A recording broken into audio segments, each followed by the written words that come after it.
Good morning, Ma'am Miraflor. We are Group 4, and we're going to talk about Topic 4, Percentiles of Group Data.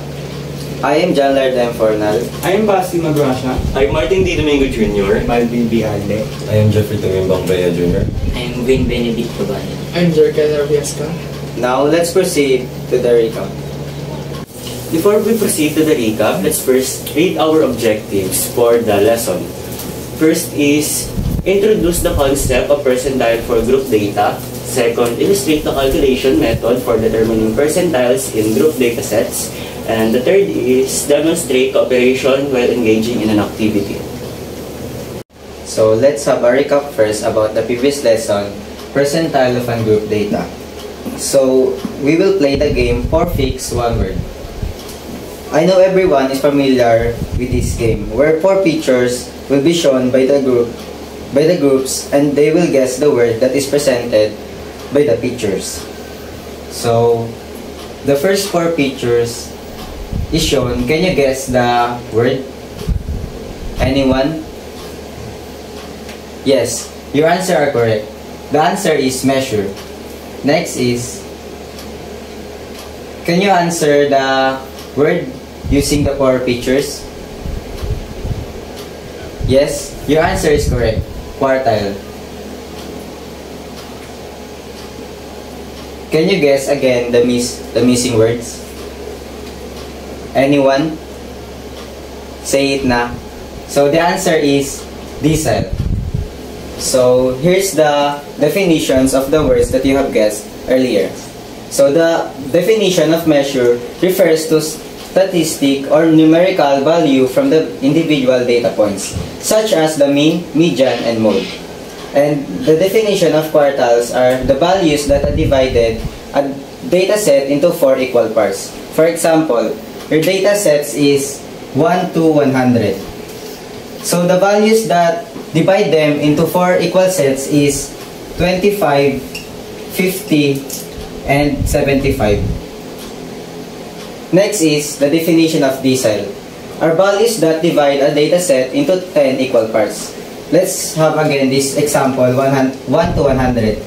The values that divide a data set into 10 equal parts are 10, 20, 30, 40, 50, 60, 70, 80, and 90. So there you have the definition of measure, quartile, and decile. After the 4 Fix 1 Word, let's review the previous topic which is yung percentile of ungroup data. And the formula is PK equal K over 100 times N plus 1. The first problem is find the 75th percentile given the scores of 11 students in their quizzes: 35, 42, 40, 28, 15, 23, 33, 20, 16, 18, and 28. So first is to arrange the scores in ascending order.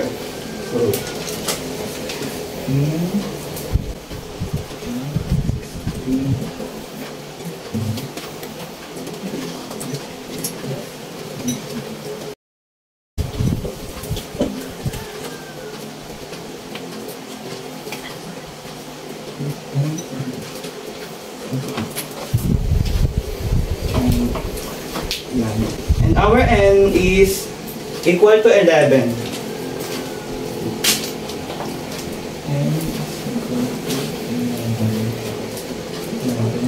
And our K is equal to 75.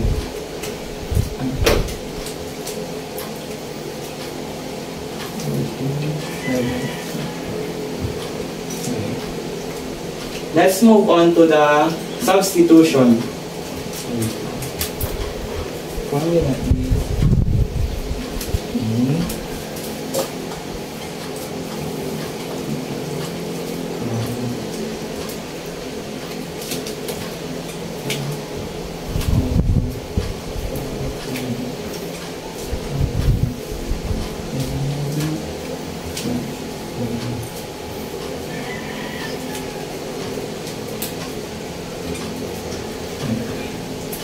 First is to 11 plus 1 is equal to 12.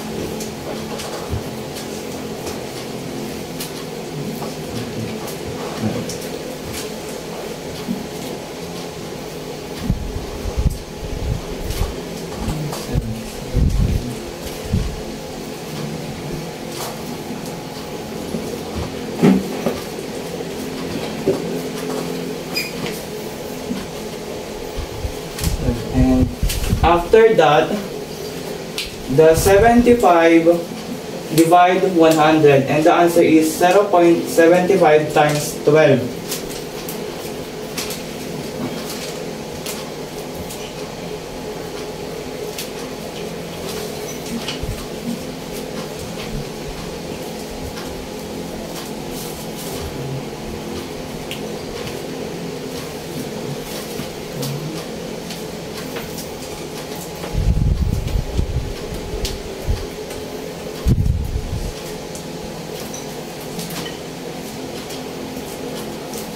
After that, we multiply the 0.75 times 12. And the answer is 9. So the position of T75 is 9. So we find in this data set. So 1, 2, 3, 4, 5, 6, 7, 8, 9. So this is the for the percentile, the 20th percentile.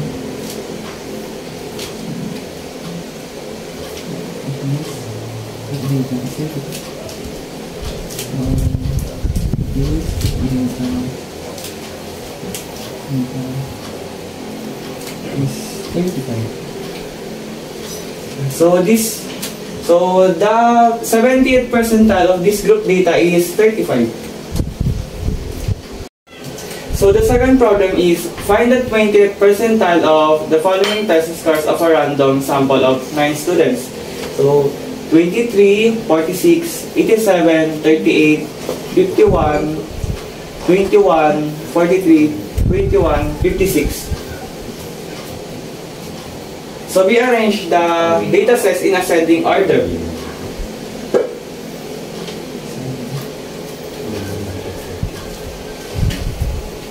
So our N is equal to 9 and our K is equal to 20. So same formula pa rin ang gagamitin natin.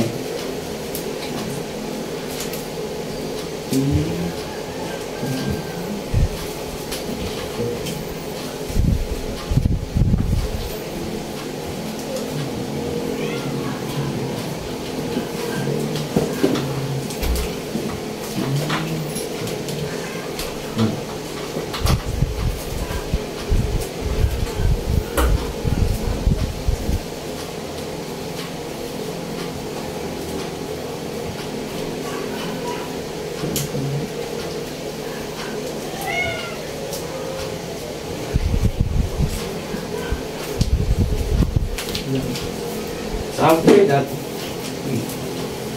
una muna nasasagutan yung nasa loob ng parenthesis. 9 plus 1 is equal to 10. And after that,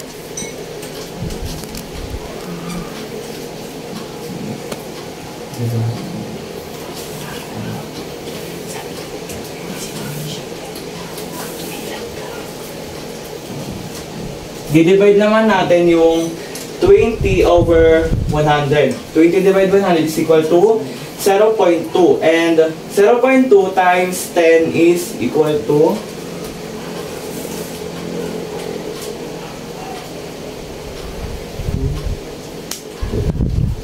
so nahanap na natin yung position ng 20th percentile sa group data.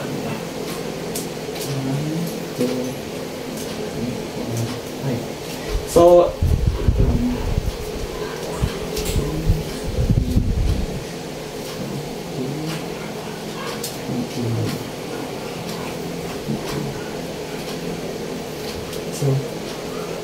the P20 percentile, the position of percentile 20 is equal to 21. Let's proceed to the warm-up activity about percentile of group data. Find the P30 and P50 of the scores of 40 students in mathematics. And i-discuss mamaya-maya ni Alvin B. Alden. Now let's proceed to our main topic, which is percentile of group data. What are percentiles? Percentiles are the score points which divide a distribution into 100 equal parts. And the formula for the percentile of group data is PK is equals to LB plus quantity of KN over 100 minus CFB over FPK times I, where LB is the lower boundary of the PK class, N is the total frequency, CFB is the cumulative frequency of the class before the PK class, FPK is the frequency of the middle PK class, I is the size of class interval, and K is the n percentile where 1, 2, 3 up to 99. Now, let's proceed sa ginawang warm-up activity ni Basti Magracia. Ito po yon. Find the 38th percentile and the 50th percentiles of the scores of 40 students in mathematics. Para makuha po natin yung 30th and 50th percentile, una po is kailangan po natin i-fill up yung table. Dito po muna tayo sa lower boundaries. Paano nga ba natin makuha ang lower boundaries? Meron po tayong dalawang paraan. Una, ipagpa-plus po natin itong 51 at 50. Pagkatapos po, ipagpa-plus po natin siya and then i-divide by 2. Or we can just simply ipag-minus sa 0.5 itong 51. So, 51 minus 0.5 equals 50.5. Gagawin rin po natin yun sa 41, 31, 21 all the way down. So, 41 minus 0.5 equals 40.5. 31 minus 0.5 equals 30.5. 21 minus 0.5 equals 20.5. 11 minus 0.5 equals 10.5. And 1 minus 0.5 equals 0.5. Ngayon, meron na po tayong lower boundary. Ang next po natin kukuhain ay yung cumulative frequency. Paano nga ba natin makuha yan? Una, hanapin po muna natin yung class interval na pinakamababa. Ito po yon, 1 to 10. Hanapin po natin yung frequency niya. Ito po yung 10. So, ilalagay po na, kukopihin po natin siya, ilalagay po natin siya sa cumulative frequency. So, dito po siya sa pinakababa. And then, para makuha po yung lahat ng cumulative frequency, ipag-a-add po natin siya sa frequency natin. So, may 10 na dito. 10 plus 3 equals 13. 13 plus 5 equals 18. 18 plus 7 equals 25. 25 plus 10 equals 35. 35 plus 5 equals 40. Now, kapag nahanap na natin yung itong 40, kailangan magmamatch po siya dito sa frequency. Like yung the sum of frequency. So, 5 plus 10 plus 7 plus 5 plus 3 plus 10, dapat 40 yung sagot. Now, let's proceed to the solution. Ngayon, nakahanda na po ang required at ang formula. Ngayon, hahanapin naman po natin si N at I. Para mahanap po natin si N, bibilangin lang po natin kung ilan yung frequency natin. So, 5 plus 10 plus 7 plus 5 plus 3 plus 10, that will give us 40. And then sa I, para makuha natin yung I, titingin lang tayo sa class interval. 51 minus 41, ayan ay 10. So, meron na tayong N at I, diretso na tayo para kunin ng Kn. Paano nga ba natin makukuha ang Kn? Ang K, ayan po yung 30th percentile yung hinahanap po natin. So, lalagay po natin dito yung 30, and then yung N natin is 40. All over 100 equals 1,200 divided by 100 equals 12. So, ayun po yung Kn natin. 12. Ngayon, may Kn na po tayo. Hanapin na po natin itong tatlong to. Ang LB po na, ay, sa Kn po, meron po tayong 12. So, hahanapin lang po natin kung saan may mas mataas dito sa 12. that is 13. So, ito po yung class natin sa row na to. Para mahanap po yung LB, titingnan lang po natin dito. LB po niyang 13 is 10.5. The CFB, hindi po natin kukunin yung 13. Kukunin po natin yung before 13, that is 10. LDF, ayan po yung 3. So, may mga required na tayo, proceed na po tayo sa solution. Gagamitin po natin itong formulang ito. Now, let's go to substitution. P30 is equal to 10.5 plus, ang Kn po natin is 12, minus, ang CFB po natin is 10. All over, ang F po natin is 3. Then, ang I po natin is 10. Then, isosolve na po natin siya.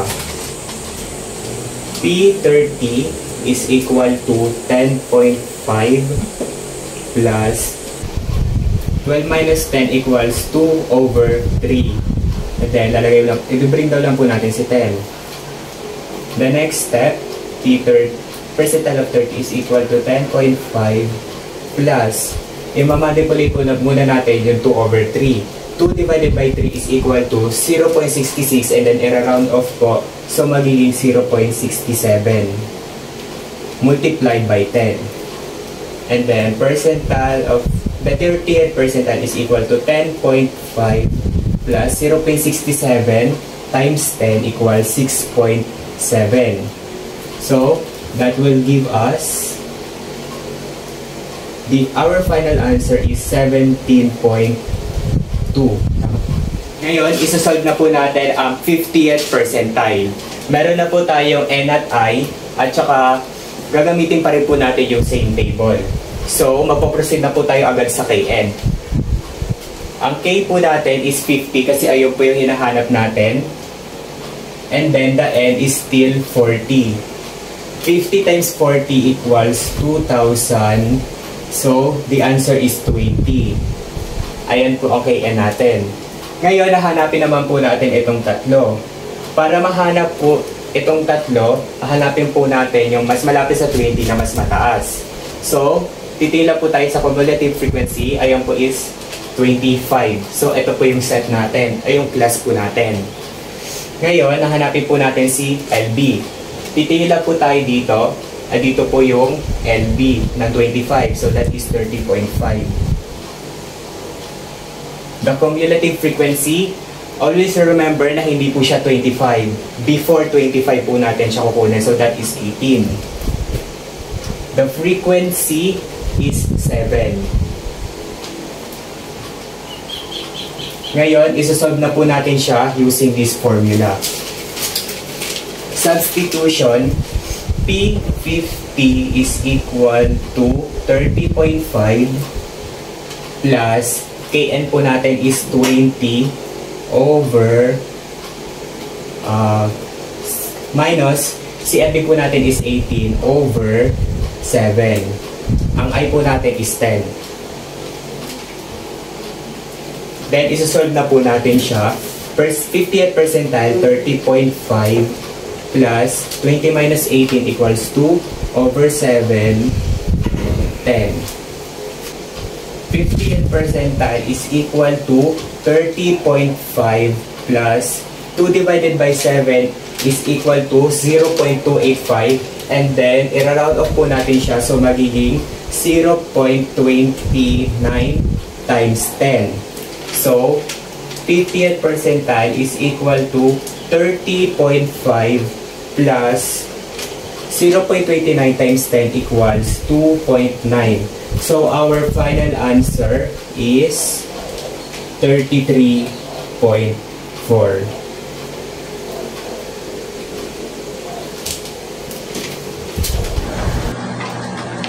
Practice exercise, group activity.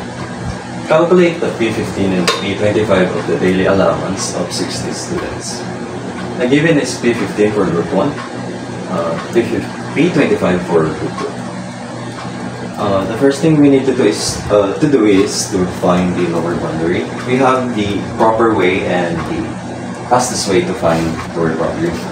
So we'll go first with the proper way to find lower boundary. We simply add 81 and 80 to the left side plus interval, and the second is the right ones from plus interval. And after we add it, you simply divide it into 2, and that's the answer. So 81 plus 80 is 161.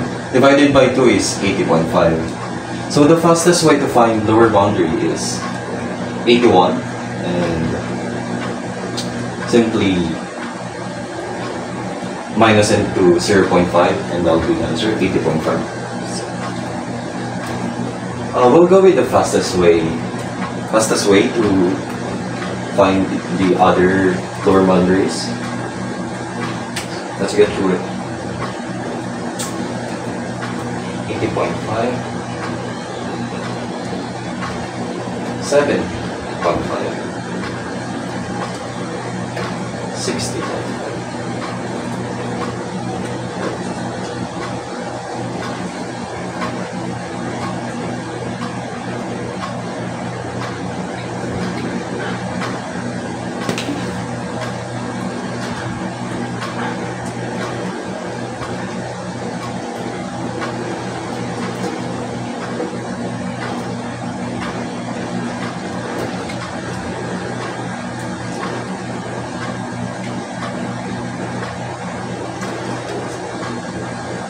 Okay. For the cumulative, the CF, in order to find the CF is simply copy this one, the frequency, first column. Then we will add the upper ones from frequency, the second column. 1 plus 2 is 3. 3 plus 3 is 6. 6 plus 6 is 12. 12 plus 12 is 24. And 24 plus 4 is 28.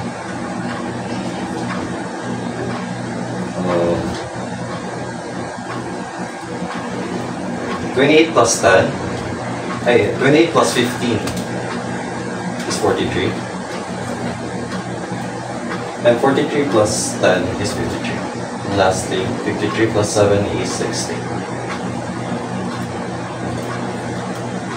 So, the next step is to find the requirements to solve this given percentile. For group 1, ang paghanap ng interval or I ay simply minus 81 and then 71, and ang magiging answer natin dyan is that. Next is F. Simply add up the total of frequency, and ayun lang po, which is 60. And then,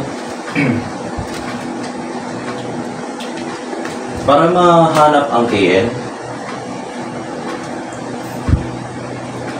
we introduce first the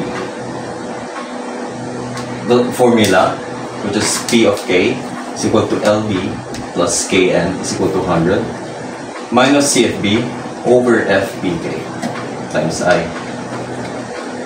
Ito po yung mga requirements in order po para mahanap ang percentile for group 1, which is 15. So, ang formula po para sa Kn is Kn over 100. Let's start figuring it out. Our K is 15.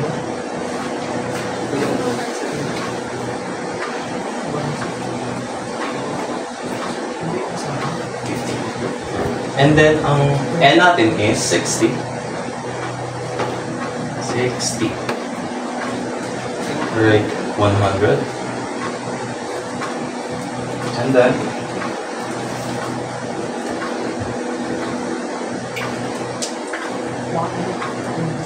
and the answer will be 9.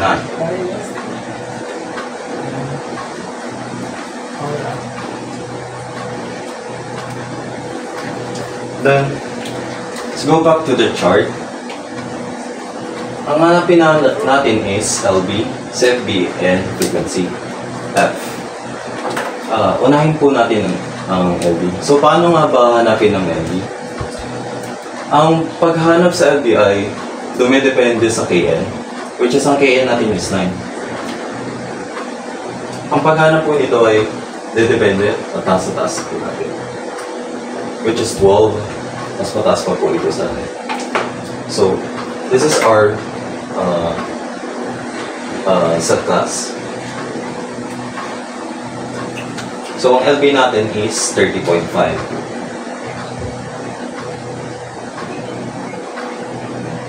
Ang paghanap sa cumulative frequency before, okay, take note nandito pa po tayo sa set class of fourth column, which is 6. And then lastly is the frequency. Same thing lang po siya sa lower boundary, which is 6 again. So I think kuha na po lahat in order to find the percentile that we're finding, which is 15. Okay, let's start. For substituting this formula, P15 is for P of K is equal to 30.5, which is lower boundary, LB, plus Kn over 100 is 9, minus CFB is 6, over FPK is 6, again, times I, which is 10. Okay. P15 is equal to 30.5 plus 3 over 6 times 10. Lower, bring down 10. Then P15 is equal to 30.5 plus 0.5 times 10. Kung nagtataka man kayo kung bakit 0.5 ito, dahil dinivide ko po ito sa 3 over 6. And then P15 is equal to 30.5 plus 5, 0.5 times 10 will be 5. And the final answer is P15 is equal to 35.5, or P15 is equal to 36. For P25 for group 2, the formula we're using is P of K is equal to LB plus Kn over 100 minus CFB over FPK times I. The first thing we need to do to find the other requirements to solve the P25 is Kn. The formula we're using is Kn over 100. Okay, let's start. Kn over 100 is equal to, given K is 25. The N is 60 over 100 as is equal to 15. Now, we have now the Kn. Let's go back to the chart. 15 is a little bit greater than 12. So the our class is 24. Now, our lower boundary is 40.5. Bakit nga ba? Dahil naka-align po siya sa class na tinit po natin. And then for cumulative frequency before is 12. Below, before pala, before. And lastly is frequency. Aligned with our class, like I said, 12. And I think kompleto naman na. We're good to find the to solve the P25. Now, P of K is P25. P of 25 is equal to 40.5, which is lower boundary, LB, plus Kn over 100, 50, minus CFB is 12 over FPK is 12. Lastly, times I is 10. Okay. P25 is equal to 40.5 plus 3 over 12 times 10. Just copy as is. Then, P25 is equal to 40.5 plus 0.25 times 10 dahil dinivide natin itong 3 over 12 and the outcome is 0.25. Now, P25 is equal to 40.5 plus 2.5. Ang outcome nito dahil 0.25 times 10 will be 2.5. Now, the final answer is P25 is equal to 43. Lalako naman po tayo sa ating practice exercise sa individual activity. Calculate the P22 and P33 of the scores in science test of 50 students. Para makuha po natin ang LB, kailangan po natin i-plus ang 56 at 55 at i-divide po ito sa 2. At para naman po mabilis natin makuha ang LB, i-minus na lang po natin sa 0.5 ang 56 to 21.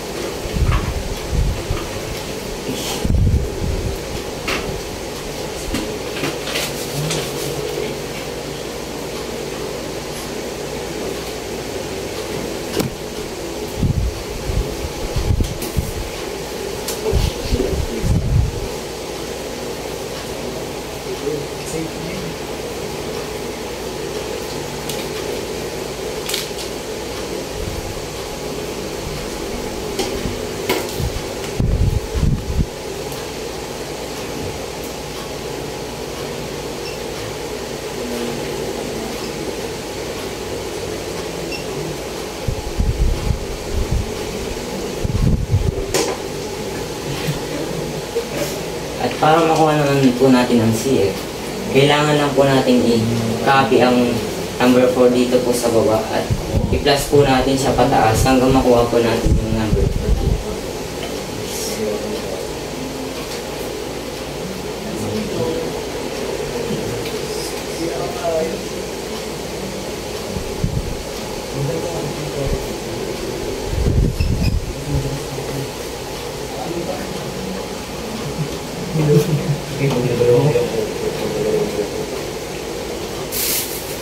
Ngayon makuha na po natin ang 50.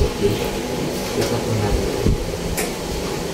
Para naman po makuha ang ating class interval, kailangan lang po natin i-minus ang 56 at 51. Ang sagot po ay 5. Ito naman po ang ating terminal na gagamitin.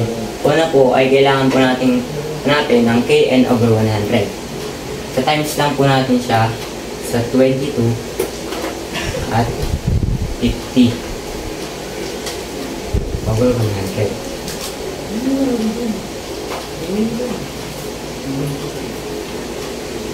At ang sagot po ay 1,100.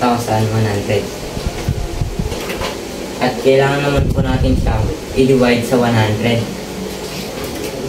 Ang sagot po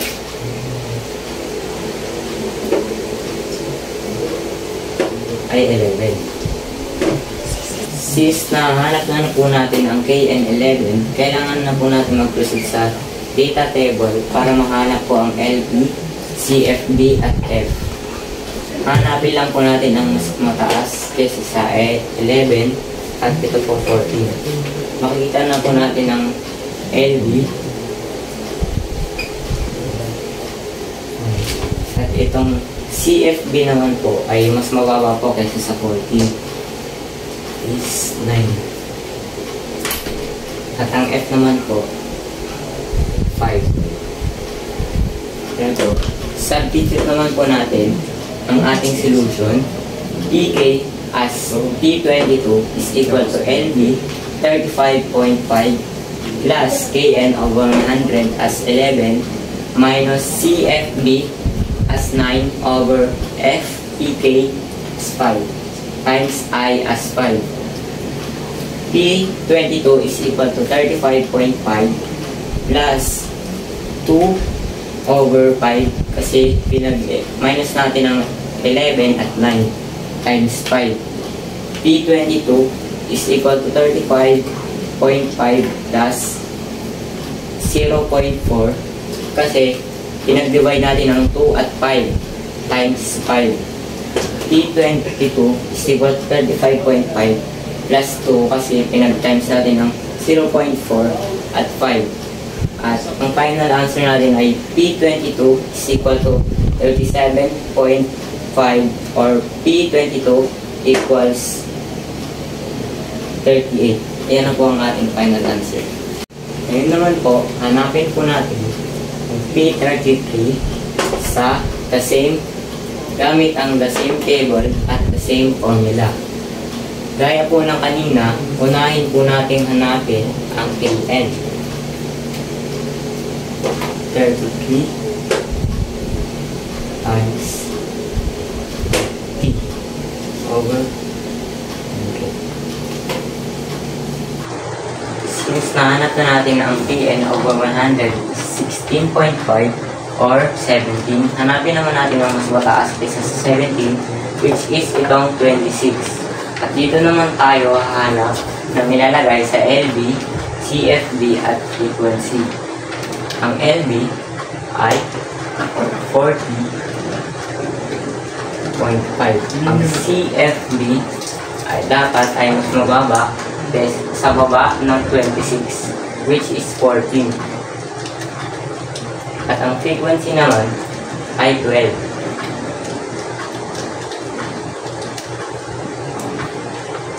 At dito naman tayo, kaya substitute naman po natin ito. PK as P33 is equal to LB 40.5 plus KN over 100 is 16.5 minus CFB as 14 over 12 as FTK times I as 5. P33 is equal to 40.5 plus 2.5 over 12 kasi po minus natin ang 16.5 at 14 times 5. P33 is equal to 40.5 plus 0.21 kasi po pinag-divide po natin ang 2.5 at 12 times 5. P33 is equal to 40.5 plus 1.05 kasi po pinag-times po natin ang 0.21 at 5. Ang final answer po natin ay P33 is equal to 41.55 or P33 is equal to 40. In generalizing percentiles for group data, we estimate the position of particular percentile within each group. A common approach is assuming a uniform distribution within each group, calculating cumulative frequencies to find the percentile's position. Then, interpolation is used to estimate the exact value. We have here the assigned homework. Fill in the table and calculate P21, P23, P24, P26, and P27 of randomly distribution of the given data. And that's it. That is our discussion for Group 4. I hope you learned something from us today. And thank you for listening.